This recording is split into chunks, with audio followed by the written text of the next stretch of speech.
Okay, so we're here with out here this morning, and we're going to try to film part 2 of our action job.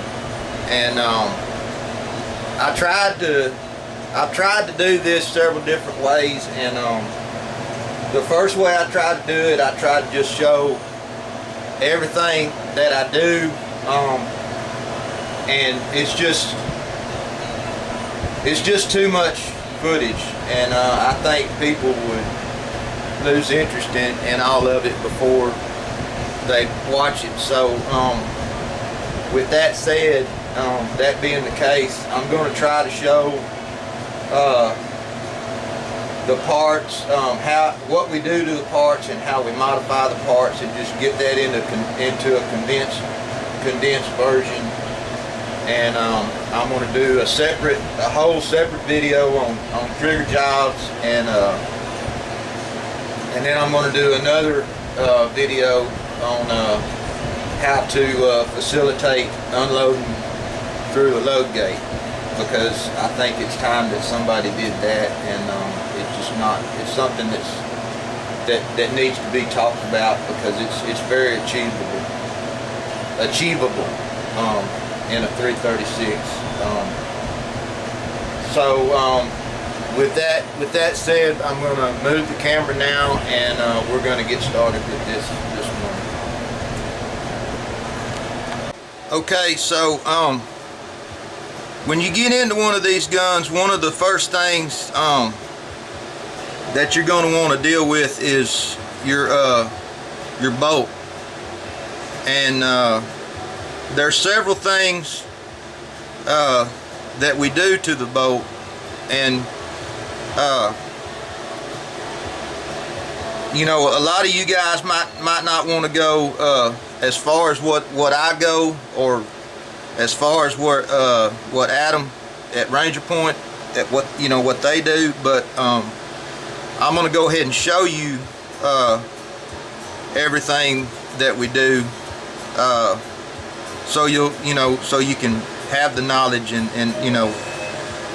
if you don't want to do that much, then that's up to you, but I do want to include it on this video. So first thing I do, when I dive into one of these, is I tear the bolt down. And now what you see here is all of the moving parts to this. You've got your rear firing pin here, or it's actually not a firing pin.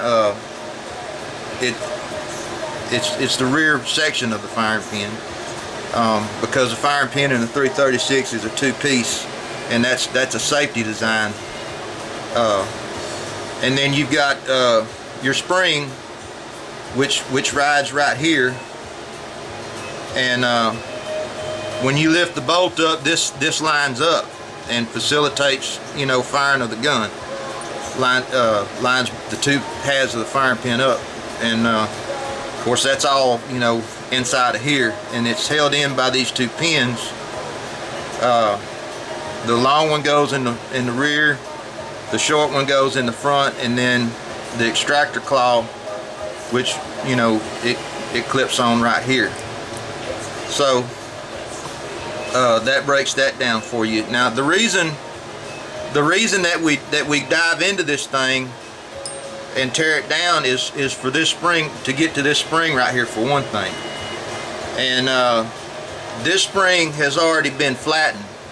Now the reason that we do that is to create less drag on everything in here, for one thing, and to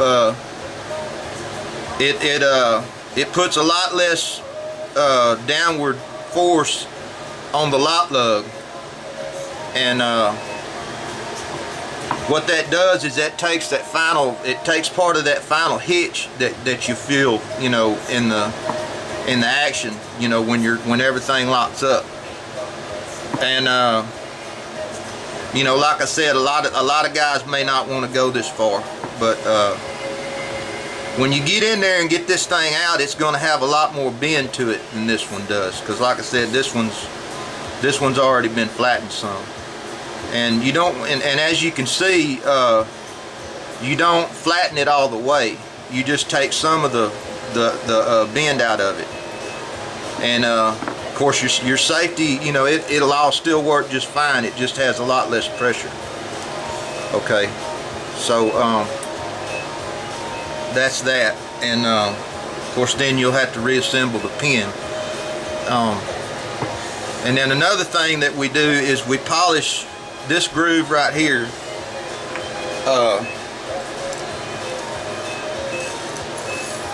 And that's going to be, you know, where your extractor rides right here. And you want that to be real smooth. And of course also you'll polish, you know, everything in here. Your both halves of your firing pin need to be polished. And something that I do while I'm in there is I take a few more thousandths off of these notches here, and this is where your pins go, your front and your rear pins. And what that does is that makes for certain that your pins aren't dragging on the two halves of the pin, because I've seen that before. And a lot of times you'll get in here and you'll see this will be worn, you know, shiny from you know, riding, and it shouldn't do that. It shouldn't anything drag in there. You don't want that. And then finally, of course you're gonna want to polish your bolt, and I do that with, I start out usually with 800 grit, and I finish up with some 1000, and then I might go to some 1500 even.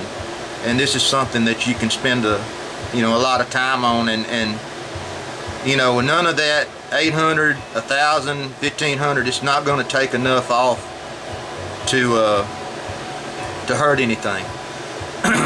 And you know, it's all going to work to your advantage. Now something that's kind of controversial about these bolts is this safety hump back here, this overcock hump, that, you know, when it comes back and it contacts the hammer, it ensures that the hammer cocks all the way back.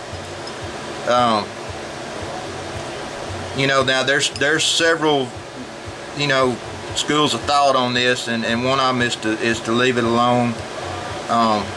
You know, some people, you know, they don't have a problem, you know, filing on it a little, but you know, this one has been filed, and the way I do it now, normally this groove right here, this notch wouldn't come back all the way. It would stop, you know, somewhere, you know, several thousandths ahead of this the back end here. And what I do is I bring this on back a little, and then I also take another file, and I file and roll this back here, and that helps everything move, you know, work smoother. Now another way that people look at this is instead of, you know, messing with the bolt, they'll file on the hammer a little bit. Well, I kind of do both, but I'll caution you guys right now, you have to be careful, because you can get too much of this, and there's no good way other than buying another hammer or buying another bolt or whatever, depending on which one you get too much on, to undo this. So just be, you know, I'll caution you to go slow and be careful what you do. I mean, you know, like I've said before, the object of this is not to do away with this hump, but to, you know, take some of the drag out of it, you know, make things smoother. So keep that in mind. And you can see where I polished on this right here. So that's that covers that. Now the carrier is a lot of it, is a big part of the action job. And there's a lot of improvement when you start talking about these carriers, and you can see how polished up this one is. Now, if what you're dealing with is a 30-30, right here, normally this carrier, this notch right here wouldn't come down as far as this one does. And one of the reasons that I bring them down on a 30-30 is because they leave a hump in them right here from the factory, and that's a big part of, you know, that rim, that big rim on a 30-30, it's going to drag every time going across here, and if the gun's been shot a lot, you'll see it'll be just worn shiny. So it's not going to hurt anything, you know, filing this on out or sanding it out. I sand them, I don't file them. You know, open this up back here and polish everything down, and that'll help your action work a whole lot smoother. And then also these two sides right here, turn that TV down.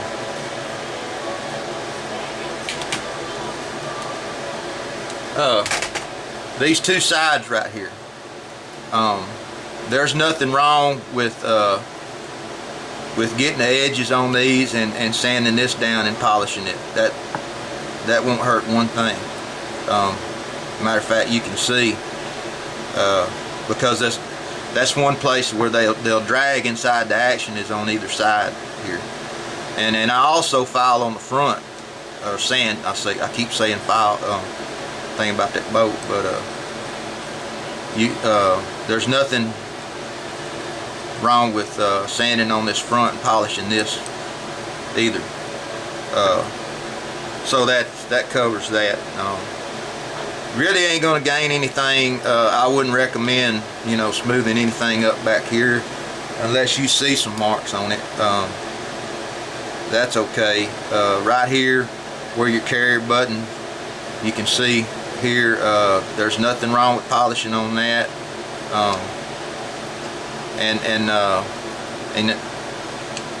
Well, that's actually where your lever drags, but anyway, your carrier button's right here. Now that's one thing I don't mess with is the carrier button. That can you can mess up your timing. I don't even take this apart when I go in to run. Just leave that alone.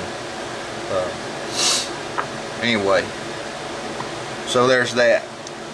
And your lock lug, the only thing you can really do with it is polish these two sides. You certainly don't want to mess with the front or the back on one. That can screw up your head space. So the only thing I do is same way I do, you know, with the carriers. I'll put me some sandpaper down and, you know, polish either side of it, and you know, do this the same way here, and get a little on the front.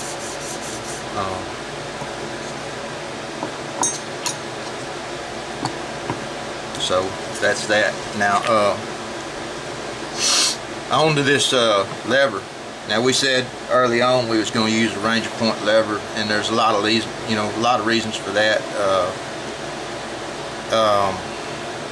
You know, you don't have to use a Ranger Point lever, but what I like about them is, you know, they're a lot thinner up here on the top, and they just work a lot smoother. If I was going to use a regular lever, I think I've got one here in this box. If I was going to use a stock lever,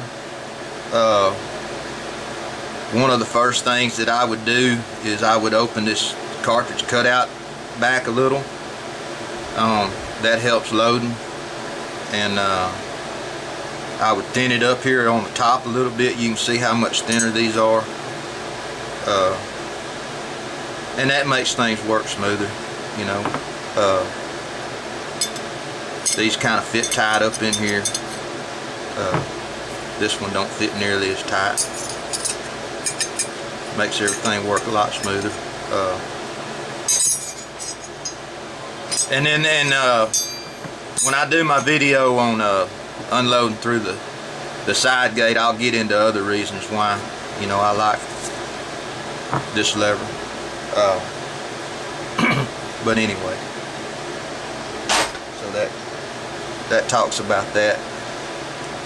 Now let me get into this action and what goes on with that right quick. Oh, well, before I move on from that lever, there is one more thing. This little button right here. Now, it's cheaper to buy one of these without the button in it. He does sell one that comes complete if you don't want to do this, but there's nothing to be squeamish about. Just polish this button real good with some paper, and you might want to make sure that it doesn't have a sharp edge back here where it latches. That can cause a lot of hitch. And then one other thing that I do is I cut one coil off of the spring to that takes a lot of the hitch out of it. That hard hitch right there at the end of the travel on working your lever. And anyway, if I can get this up in here, I'm going to show you right quick how easy this is to do. It only goes one way, and all you need is a little punch to get that out. Hold it in with your finger, and it's just real simple.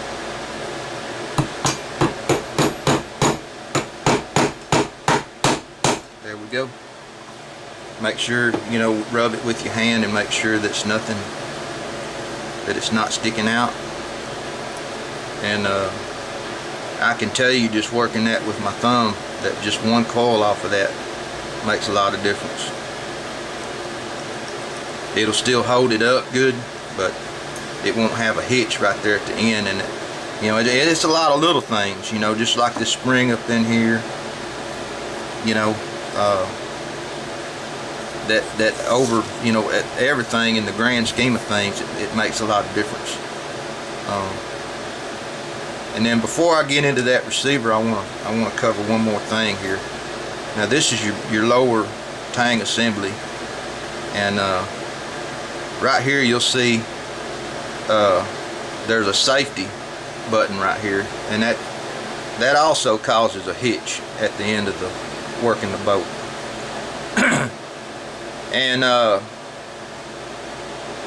before, you know, what we do, what I do is I'll reach in here with this pick, and you can see that spring right there that I've got, and I'll just pull this pick up and take some of the tension out of that. I don't want to do it on this one because I've already got it done. But it doesn't hurt anything. It'll still, your safety here will still work fine. It just makes it a lot easier. And like you can see here, it's what that does is it disables the trigger, and you can see that it still works. So anyway, that also causes a hard hitch right there at the end of everything. So that's another thing that I do, and Ranger Point does that as well. He may take the whole thing apart, but I don't really see the need in it. You can accomplish the same thing if using a pick. I bent this one a little bit so it works doing that easier, but anyway, so there's that. Now onto this action. get into what we do here with this.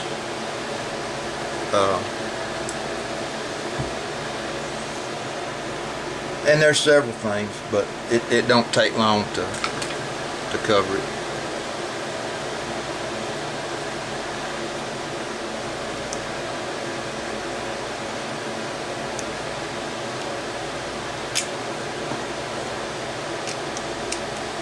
Let me take this load gate off of here. I can show you what I want to show you.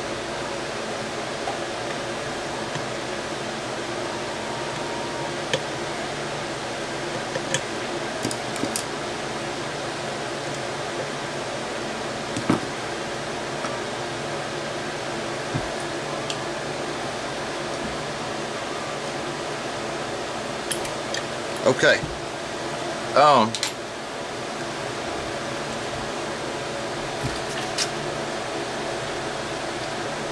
Now, up inside of here, there's a what we call the feed throat area, and I didn't take the forearm and everything back off this gun to film this, but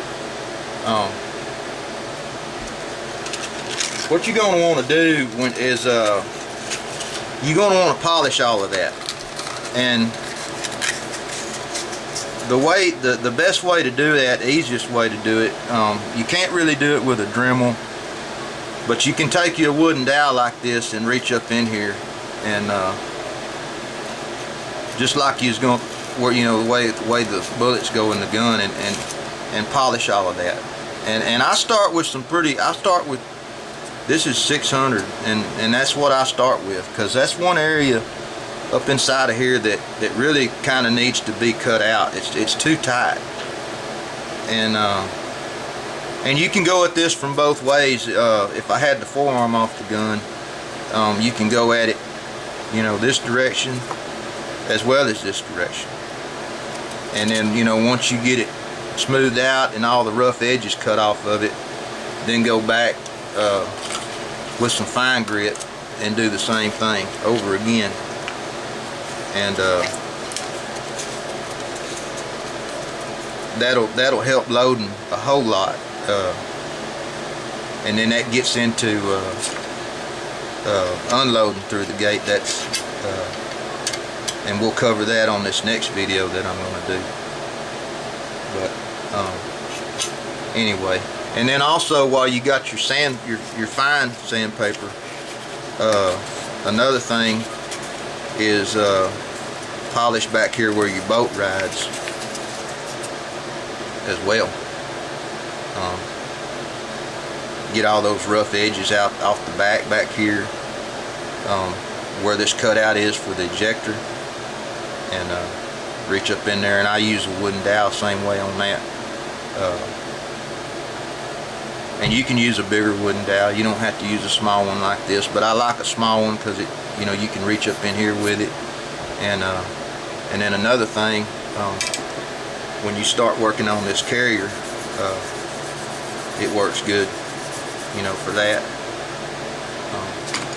But anyway, that pretty much covers all of it. And